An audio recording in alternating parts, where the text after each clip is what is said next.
Nursery কৃষক পরিবারের পক্ষ থেকে বন্ধুদেরকে আন্তরিক শুভেচ্ছা ও অভিনন্দন জানিয়ে শুরু করব আজকের ভিডিও। অনেক দিন পর আজকে নতুন একটি এপিসোড নিয়ে আপনাদের কাছে হাজির হয়েছি। এই এপিসোডে আপনাদেরকে একটা সফলতার গল্প শোনাবো। অনেক অনেক জায়গায় সফলতার গল্প শোনায়। আমরা আমাদের ফিল্ডে কাজ করতাম, যার জন্য আমরা বাইরে কারো সফলতার গল্প আপনাদের কাছে তুলে ধরিনি, কিন্তু কার্যক্রমে আমরা বাইরের ফিল্ডে চাষিদের খেতে গিয়ে চাষিদের সঙ্গে কথা বলে চাষিদের পাশে দাঁড়িয়ে থেকে আমরা যে কাজগুলো করেছি সেগুলো একটার পর একটা এপিসোডের মাধ্যম দিয়ে আপনাদের কাছে তুলে ধরার চেষ্টা করব। আজকে আমি আপনাদের কাছে এক জায়গায় নিয়ে যাচ্ছি, যে জায়গাটা একটা লঙ্কা গাছের চাষ হয়েছিল। জমি অনেক ছিল, এখনও আছে। বিভিন্ন কারণবশত বিভিন্ন জায়গায় ভাই ভাই সব বিভিন্ন জায়গায় গিয়ে বিভিন্ন কর্মসংস্থানে ব্যস্ত।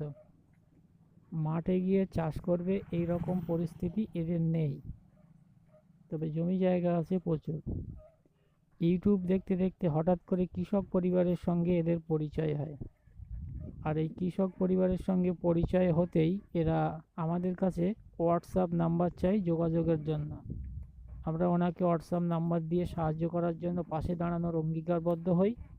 হোয়াটসঅ্যাপে উনি কন্ট্যাক্ট করে জিজ্ঞাসা করতে চেয়েছিলেন যে আমি যদি নতুন করে কৃষিকাজে অংশগ্রহণ করি তাহলে আপনারা কি আমার পাশে থাকবেন।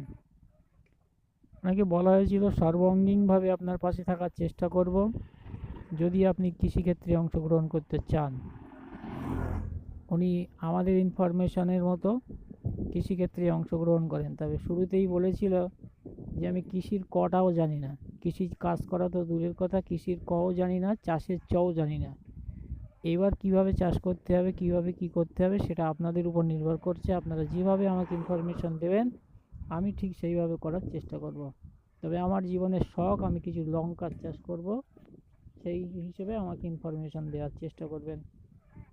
একেবারে মাটি তৈরি থেকে শুরু করে আর গাছ লাগানোর প্রথম ধাপ থেকে চারা উনি তৈরি করেনি। চারা আমাদের বাজার এখানে অর্থাৎ পোলেরহাট বাজার থেকে এক নার্সারি থেকে চারা উনি কিনে নিয়ে গিয়েছিল। সেই গল্পটাই আজকে আপনাদের শেয়ার করতে যাচ্ছি। আপনারা পাশে থাকবেন, দেখতে থাকুন কোন জায়গায় আপনাদের নিয়ে যাই।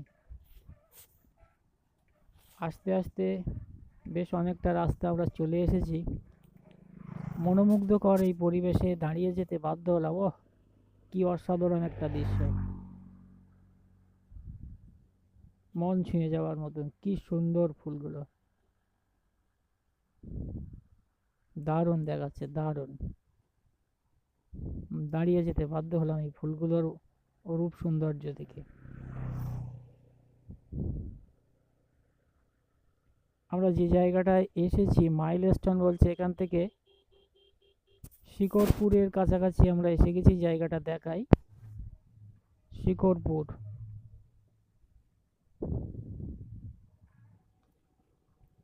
এখান থেকে আমরা যাব, জায়গাটার নাম হচ্ছে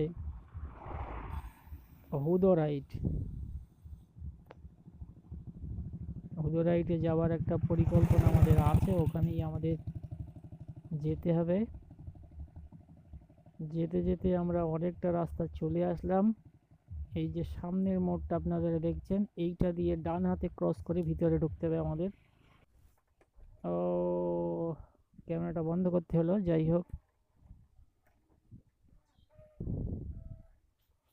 চলে আসলাম সর্বশেষমেশ আপনাদের সেই কাঙ্ক্ষিত লঙ্কা ক্ষেত।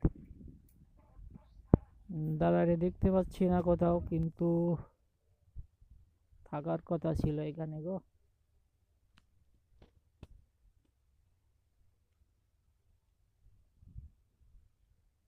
অসাধারণ ঝাল গাছ, অসাধারণ লঙ্কা গাছ হয়েছে, অসাধারণ। পুরোটাই আমাদের কৃষক পরিবারের পরামর্শ মতো কাজ হয়েছে। পুরো মাঠ, ওনার যতটুকু জমি আমাদের ক্যামেরা লেন্সে আমরা আনতে পেরেছি ততটুকু আপনাদের দেখানোর চেষ্টা করছি। দাদা নেই এখানে, থাকলে দাদার সঙ্গে কথা বলে সরাসরি আপনাদের শোনানো যেত। যাই বা হোক, আজকের ভিডিও এখানে শেষ করছি। দাদার খোঁজ করছি, খোঁজের পরে আমরা দাদার সঙ্গে কথা বলে সরাসরি দাদার তথ্যগুলো আপনাদের কাছে তুলে ধরার চেষ্টা করব।